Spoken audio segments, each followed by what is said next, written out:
आज हम देखेंगे मैग्नेटिज्म का जो चैप्टर का अगला टॉपिक है चुंबकीय पदार्थों का वर्गीकरण, क्लासिफिकेशन ऑफ मैग्नेटिक मटेरियल। मतलब जितने भी मैग्नेटिक मटेरियल है उसको 3 प्रकार से वर्गीकरण किया गया है। सबसे पहला है फेरोमैग्नेटिक पदार्थ, दूसरा है पैराडायमैग्नेटिक पदार्थ और तीसरा है डायमैग्नेटिक पदार्थ। तो फेरोमैग्नेटिक में क्या आता है, यहाँ से बहुत सारा ऑब्जेक्टिव बनता है, इसलिए ध्यान से देखिए। फेरोमैग्नेटिक पदार्थ, चुंबकीय पदार्थ, वह पदार्थ जो चुंबक की ओर तेजी से आकर्षित होकर चुंबक बन जाता है। वह पदार्थ जो चुंबक की ओर तेजी से आकर्षित होकर चुंबक बन जाता है, ऐसे पदार्थ को फेरोमैग्नेटिक मटेरियल बोलते हैं।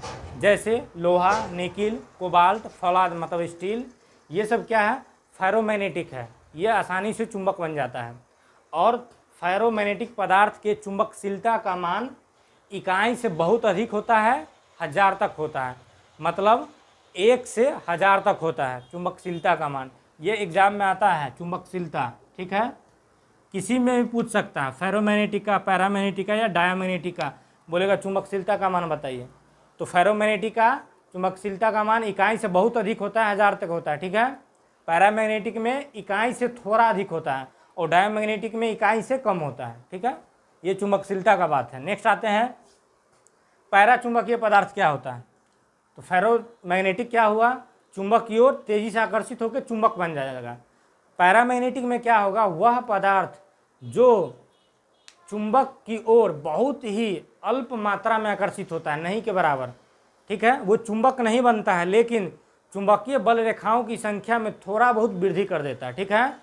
वह पदार्थ जो चुंबक तो नहीं बन पाता लेकिन चुंबकीय बल रेखाओं की संख्या में कुछ वृद्धि कर देता है, ऐसे पदार्थ को पैरामैग्नेटिक मटेरियल हम लोग बोलते हैं।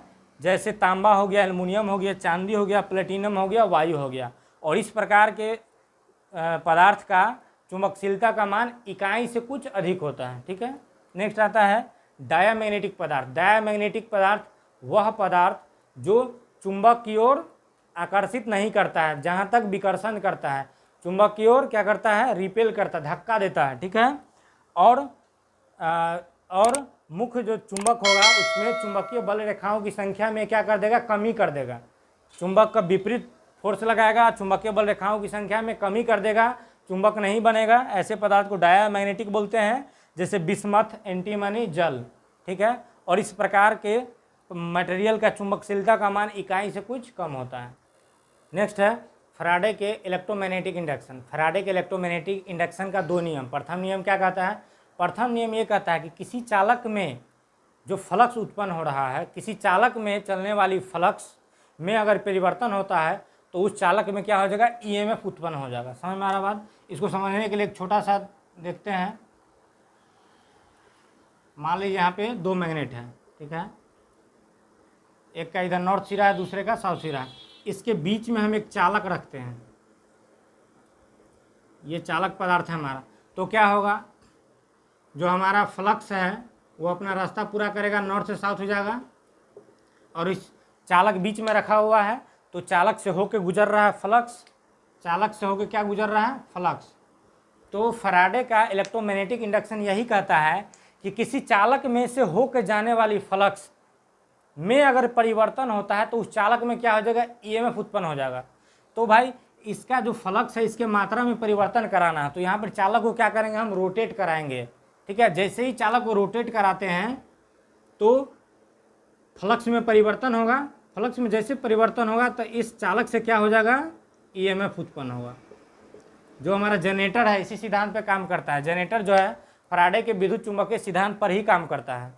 उसमें क्या करते हैं, आर्मेचर को हम 2 मैग्नेटिक फील्ड के बीच में रख के घुमाते हैं। जैसे घुमाते हैं तो फ्लक्स की दर में परिवर्तन होता है, फ्लक्स में परिवर्तन होगा तो आर्मेचर में क्या होगा, करंट उत्पन्न होगा, तो वहाँ से हम आउटपुट ईएमएफ प्राप्त करते हैं। समझ में आ गया। फैराडे का प्रथम नियम क्या है, फैराडे के प्रथम नियम ये कहता है कि किसी चालक में से होकर जाने वाली फ्लक्स की मात्रा में अगर परिवर्तन होगा तो उस चालक में ईएमएफ उत्पन्न हो जाता है, ठीक है। और फैराडे का दूसरा नियम ये कहता है कि किसी चालक में उत्पन्न होने वाली ईएमएफ, ई बराबर इंड्यूस्ड ईएमएफ, किसी चालक में उत्पन्न ईएमएफ उसमें होने वाले फ्लक्स परिवर्तन के अनुक्रमानुपाती होता है। यहाँ पे φ2 - φ1/t क्या है? फ्लक्स परिवर्तन की दर है, परिवर्तन दर। किसी चालक में उत्पन्न होने वाला ईएमएफ उसमें होने वाली फ्लक्स में परिवर्तन की दर के समानुपाती होता है। तो हम क्या लिख सकते हैं? ई समानुपाती φ2 - φ1/t, ठीक है। उत्पन्न फ्लक्स परिवर्तन की दर के समानुपाती होता है। इसी को हम लिख सकते हैं n.dφ/dt। यहाँ पे n क्या है? चालक की संख्या है, और dφ है फ्लक्स परिवर्तन का अंतर, और ये समय का अंतराल है। यहाँ पे माइनस चिन्ह इसलिए दिया हुआ है क्योंकि चालक में जो ईएमएफ उत्पन्न होता है वो विपरीत दिशा में होता है, इसलिए माइनस लगाया गया, ठीक है। नेक्स्ट है लेंज का लॉ। लेंज का नियम जो है ये बताया था कि किसी भी चालक में जो ईएमएफ उत्पन्न होगा हमेशा उस कारण का विरोध करेगा जिस कारण से वो उत्पन्न हो रहा है। मतलब किसी भी इलेक्ट्रिक सर्किट में ईएमएफ उत्पन्न होगा तो हमेशा उसका विरोध करेगा जिसके कारण वो उत्पन्न होता है। तो यहाँ पे ईएमएफ किसके कारण उत्पन्न हो रहा है?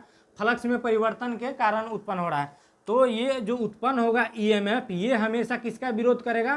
फ्लक्स का विरोध करेगा। इसलिए जो विरोध करता है तो वहाँ भी एक ईएमएफ जनरेट होता है, उसको बैक ईएमएफ कहते हैं।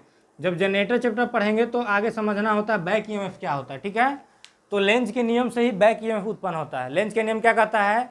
किसी भी विद्युत सर्किट में उत्पन्न होने वाली ईएमएफ हमेशा उसका विरोध करता है जिसके कारण वो उत्पन्न होता है। फॉर एग्जाम्पल यहाँ पे बैक ईएमएफ उत्पन्न होता है, ठीक है। यूज ऑफ इलेक्ट्रोमैग्नेट मतलब विद्युत चुंबक का प्रयोग कहाँ कहाँ हम लोग करते हैं। थोड़ा सा विद्युत चुंबक समझ लेते हैं। हम ऑलरेडी बता चुके हैं विद्युत चुंबक क्या होता है। किसी नर्म लोहे के छड़ पे जब कॉपर का कॉइलिंग कर देते हैं, उसमें डीसी सप्लाई देते हैं, तो नर्म लोहे का जो छड़ है वो क्या होता है? चुंबक हो बन जाता है। तो इस प्रकार से जो चुंबक उत्पन्न होता है उसको क्या कहते हैं? विद्युत चुंबक।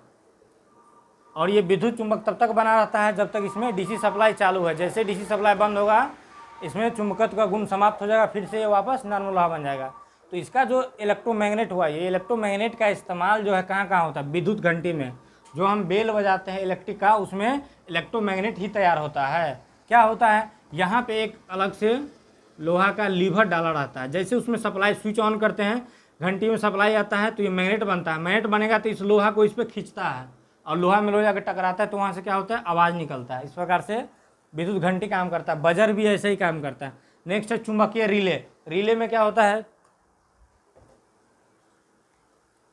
चुंबकीय रिले में क्या होता है? 5 पॉइंट होता है, ठीक है। 5 पॉइंट होता है।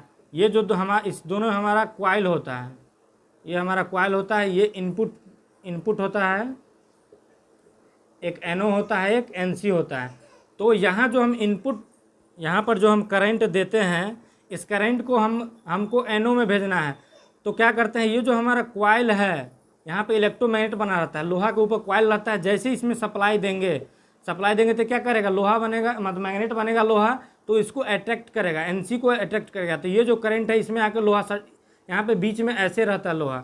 जैसे ये मतलब मैग्नेट बनेगा, इसको इधर खींचेगा तो इसमें आकर टच बनेगा और ये करंट हमारा यहाँ पहुँच जाएगा। इस प्रकार से रिले काम करता है। तो रिले के अंदर भी इलेक्ट्रोमैग्नेट लगा होता है। फिर है चुंबकीय क्लच। चुंबकीय क्लच भी ऐसे ही काम करता है। चुंबकीय क्लच भी ऐसे ही काम करता है।